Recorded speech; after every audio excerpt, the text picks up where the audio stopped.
Hi Jane, it's good to see you again. Hi, yes, it's good to see you too. So I last saw you 2 weeks ago and I understand it's been quite a tricky couple of weeks for you. Oh, it really has. It's just I've been really tired and I feel like I can feel the impact of everything that's happened on my body now, and it's been exhausting. I'm in quite a lot of pain and I feel nauseous a lot of the time. I'm sorry, it's hard. What I'd like to do today, if it's okay, is have a chat with you about your wishes and preferences for future care and support. Is that okay? I'd like that. Okay. So tell me what you understand of how your health is now. So I saw the oncologist last week, and when I spoke to him, obviously I've known for a while that the cancer has spread, and it's in my bones and my liver and my lungs, and the last couple rounds of chemotherapy haven't really been helping. They haven't done anything, so we've agreed to stop the chemotherapy. All right, okay.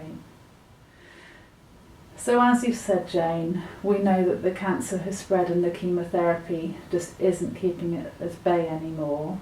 Yes, I know that means that I'm dying. Yeah. And what's important to me is the time I have left and what I do with it. Yes, okay. That's right, we know you're in the last phase of your life now. Okay. What would be helpful, knowing that you're near the end of your life, would be to have a think about what really matters to you.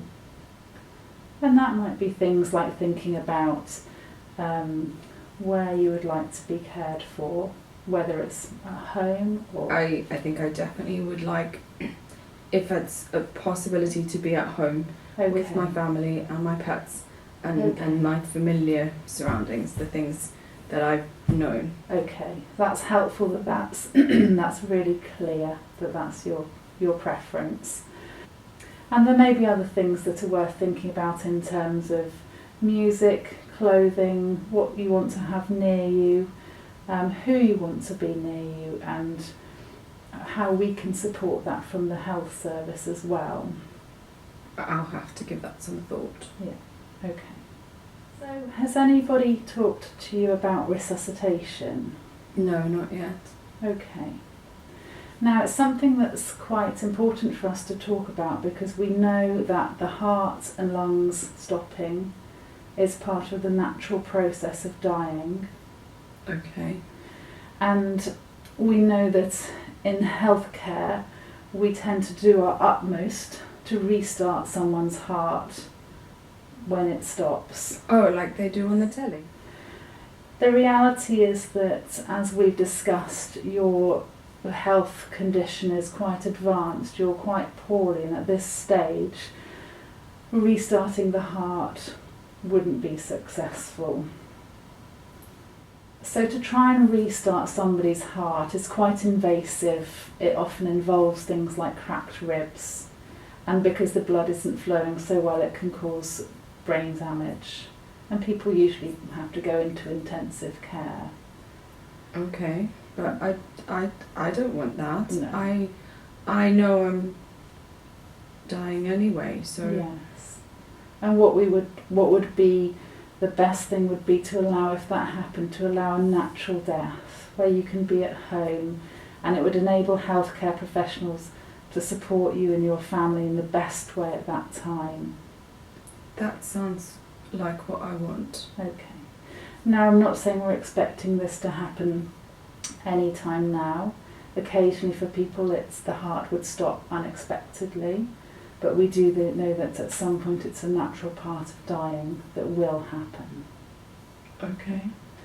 So what we'll do, we'll record that decision, and I have talked to your doctor about it as well, on something called a Do Not Resuscitate form.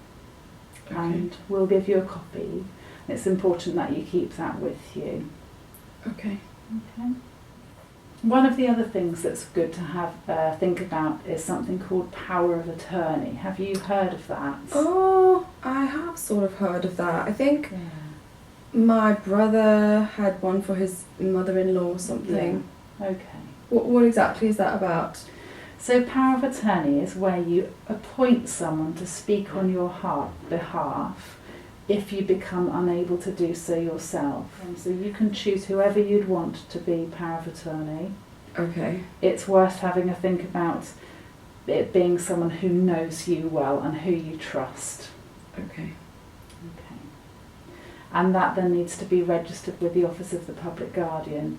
It's a fairly straightforward process, and I can give you some information on how to do that. Okay, thank you. So I'm going to come and see you again in 2 weeks' time. Yeah. It might be helpful, have a think about whether your husband could be here for that, if that would work. I think that would be really helpful. Then he can hear some of this from both of us, and it might make it easier to talk about some of these things with him. Yeah. That would be good. Great. I'll try and do that. Okay, that's fantastic.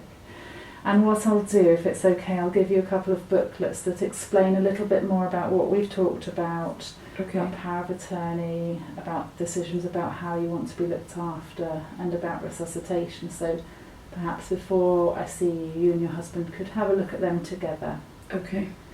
And the other thing that I'm going to do is go and complete the paperwork to say that your heart won't be restarted.